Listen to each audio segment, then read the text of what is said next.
మురారిలో hyper అంటే అక్కడ ఇంట్లో ముగ్గురు అన్నదమ్ములు, తండ్రి, వదినలు, ముగ్గురు వదినలు, వీళ్ళందరిలోనూ ఉన్న ఒక చిన్నపిల్లడు అతను. ఓకే. అతన్ని చాలా వీళ్ళ తాతగారి పేరని అందరూ కూడా అండి అండి అండి అంటుంటారు. ఇప్పుడు నువ్వు అన్నదాని ప్రకారం ఎక్కడైనా అండి అంటారా కొడుకుని మనవాడిని అనరు. మరి అది ఓవర్ యాక్షన్ అది ఎందుకు అడగలేదు నువ్వు అంటే నీకు నచ్చింది అది, అదే చెప్తున్నాను, నీకు నచ్చింది అది. సో దాని మీద అందరూ పెద్దోళ్ళు ఉన్నప్పుడు ఇంట్లో ఉన్న ఒక పిల్లోడు ఎంత ఏజ్ వచ్చినా సరే ఆ చిన్న పిల్లోడి ఒక స్వచ్ఛత మనస్తత్వం పోదు, బిహేవియర్లో అది రిఫ్లెక్ట్ అవుతుంది. అదిగాక మహేష్ బాబు లాంటి ఒక మురారి లాంటి క్యారెక్టర్, శ్రీకృష్ణుడు లాంటి ఒక క్యారెక్టర్, ఆ క్యారెక్టర్కి బ్యారియర్స్ లేవు, అందరూ మనోళ్ళు అనుకుంటారు.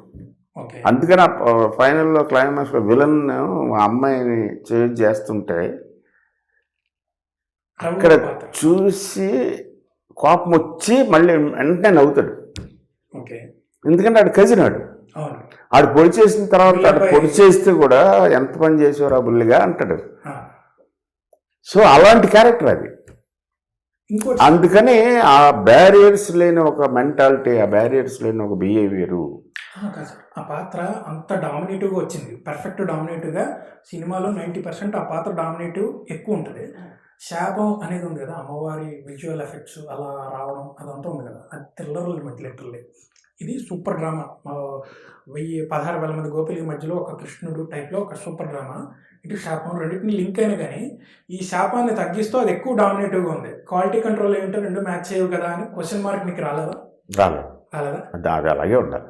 ఓకే, అదే అందుకని అది అలాగే ఉండాలి. ఈవెన్ కన్నడ రీమేక్ లో ఉంటుంది, ఇంకొక 50-60 ఏళ్ళు కూడా ఉంటుంది ఆ సినిమా. ఈవెన్ కన్నడ రీమేక్ లో కూడా కన్నడ రీమేక్ చేశారు. కన్నడ మురారి గౌరీ మంజుల్ హీరోయిన్, అది మార్చలేదు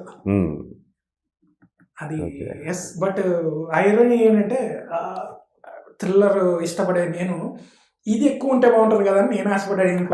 అలాగే రకరకాల అందరికి రకరకాల ఐడియాలు ఉంటాయి. అమ్మవారి శాపం, ఇంకా కోడి రామకృష్ణ గారు, శ్యాంప్రసాద్ రెడ్డి గారి స్థాయిలో విఎఫ్ఎక్స్ అంటే జనరల్గా అది పెట్టేయచ్చు, ఆ లెవెల్కి వెళ్ళిపోద్ది గుట్ట. బట్ యూ హ్యాడ్ మేనేజ్ ఏది ఎంత ఉండాలో అంత పజిల్లా అమర్చారు. నెక్స్ట్ ప్రకాష్ రాజ్ గారిది, వాడు ఒక అమాయకమైన భక్తుడు. ఎంతమంది చూడలేదు ఇప్పుడు పొర్లు దండలు పెట్టి ఏదైనా టెంపుల్స్కి వెళ్ళు, పొర్లు దండలు పెట్టేసుకుని గుళ్ళు గుట్టించేసుకుని, లేకపోతే కాలినడకన బెంగళూరు కర్ణాటక నుంచి కాలినడకన శ్రీశైలం వస్తారు. ఏం భక్తి అది అనుకుంటున్నావు నువ్వు? ఆడి ఇంటెన్సిటీ అలా ఉంటుంది, అంత నమ్ముతాడు.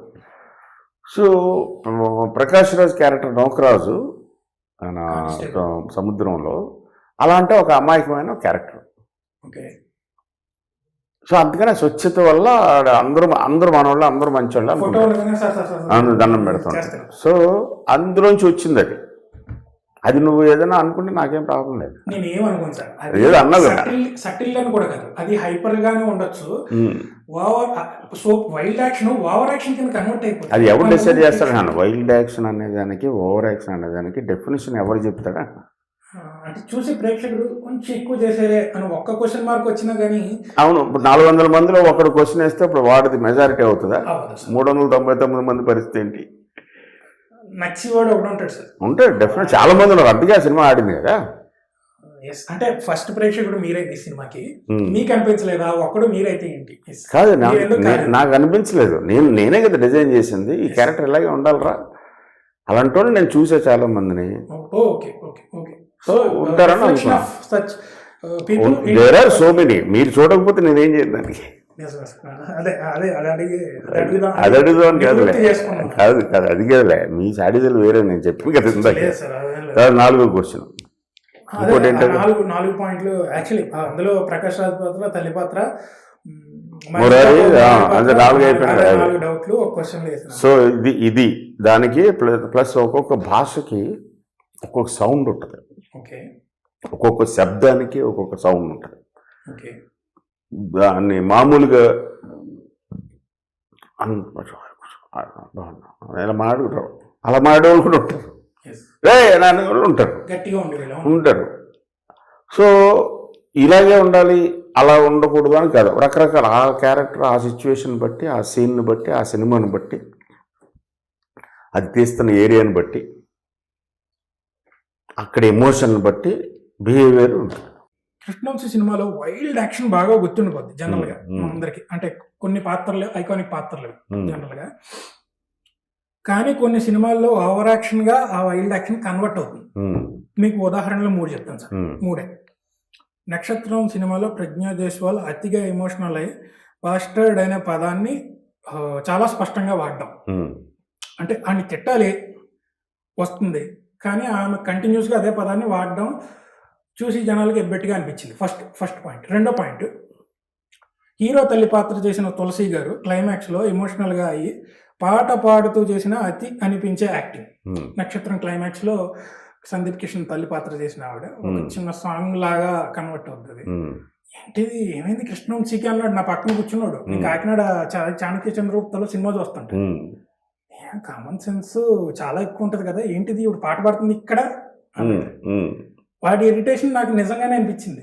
ఏంటి ఇలా డైరెక్ట్గా ఇటు బయటికి చెప్పి నేను చెప్పలేదని. ఉమ్, ఇంకోటి, సముద్రంలో ప్రకాష్ రాజ్ గారు చేసి అతి భక్తితో కూడిన నటన ఉమ్, అంత చేయక్కర్లేదు, కొంచెం తగ్గించవచ్చు అనే కాంటెక్స్ట్. ఉమ్, అండ్ ఫైనల్లీ మురారిలో మహేష్ బాబు గారి పాత్ర టూ హైపర్.